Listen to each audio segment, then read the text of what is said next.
3 weeks ago today. 3 weeks ago today, the world witnessed for the first time in history two brothers coach against each other in the Super Bowl.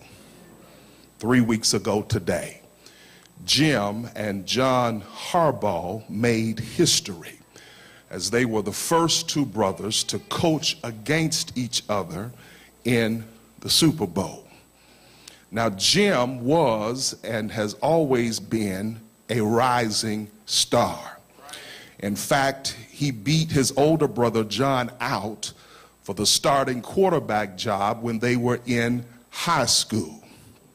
Jim was in the 9th grade and John was in the 11th grade. Jim beat out his older brother and went on to greatness. Won a scholarship to Michigan, played in the NFL for a number of years for a number of teams. In fact, right here in Chicago for the Chicago Bears. For Jim has always been the man. Jim has coached at Stanford, and now, of course, Jim is the head football coach of the San Francisco 49ers. For Jim was always the golden boy, the rising star, the most likely to succeed. Whereas John struggled. John had the envy of being beat out by his little brother in high school. John struggled. John didn't get to attend a major college. Instead, he had to settle for a lesser known college. John struggled. John never played in the NFL, never was a top-ranked assistant in the NFL, never was a rising star or a hot commodity. That was until his Super Bowl victory. John lived in the shadow of his younger brother. For what many do not know is that John, when he was hired by the Baltimore Ravens in 2008, was not the team's first choice. John at the time was the special teams coach for the Philadelphia Eagles. John was not even favored to get the job. The Baltimore Ravens' first choice was at the time the Dallas Cowboys assistant and now head football coach Jason Garrett. And so John Harbaugh, I'm sure, understands what it means to be the one not picked, but picked over. For John wasn't the one they picked, he was the one that was chosen. And like Mr. Harbaugh, I'm sure many of you can understand how he felt. Maybe you were not the one who was always picked. Maybe you weren't picked to go to prom. Maybe you weren't picked for the job you applied for. Maybe you weren't picked for the school, the college, the university of your choice. Maybe they did not pick your proposal, your idea. Maybe they didn't pick the bid you placed on the house. But in spite of not being picked, you're here today as one who was chosen before the very foundations of the world. For you were chosen to do something, to be something, and to become something that would bring glory and honor to the name of our God. And so as we look at our sermonic text this morning, ladies and gentlemen, we see that Jacob did not pick Leah, instead he picked over her. Jacob, whose name means trickster or supplanter, was the youngest son of Isaac and a woman named Rebekah. Now, Isaac and Rebekah were blessed by God to have twin sons. They had twins. The oldest was named Esau, and the youngest, of course, being Jacob. And this family, like most families, had its share of problems. For this family's problem was that each parent favored one son over the other. For one of the worst mistakes we can make in a family or in a church is to favor one over the other.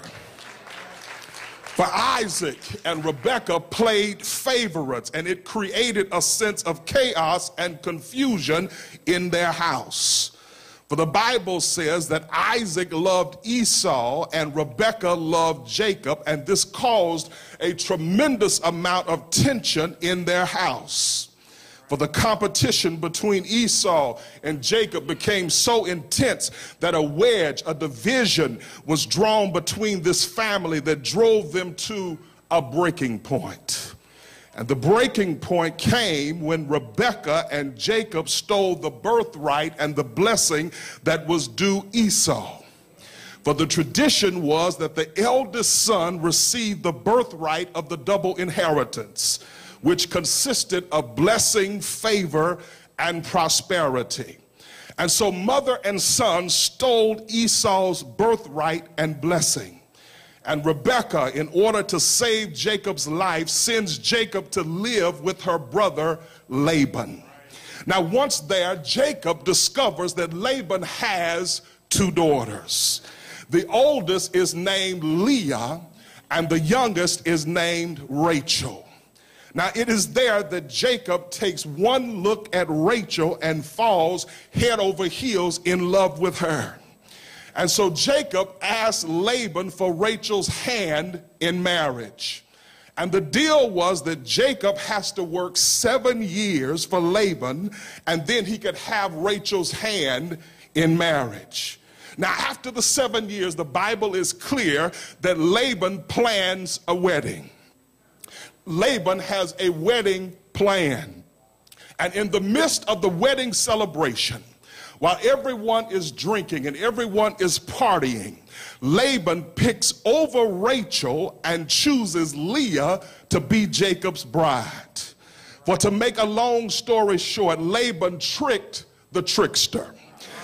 Laban tricked him, which should be a point to all of us that what goes around will in fact come around. Because there is always somebody that's got more tricks than you. For what Jacob had done to his brother was now being done to him. For Laban tricked the trickster by getting him to work 7 years only to pick over the one that he wanted and choose the one that the father wanted. For the Bible says that the father during the wedding feast put a veil over Leah. The father hid Leah. Ladies and gentlemen, the father puts a veil on Leah. The father hides what he has chosen for Jacob. And what I've come to discover in my own life, my friends, is that many times God will hide or veil the blessing that he has chosen for you.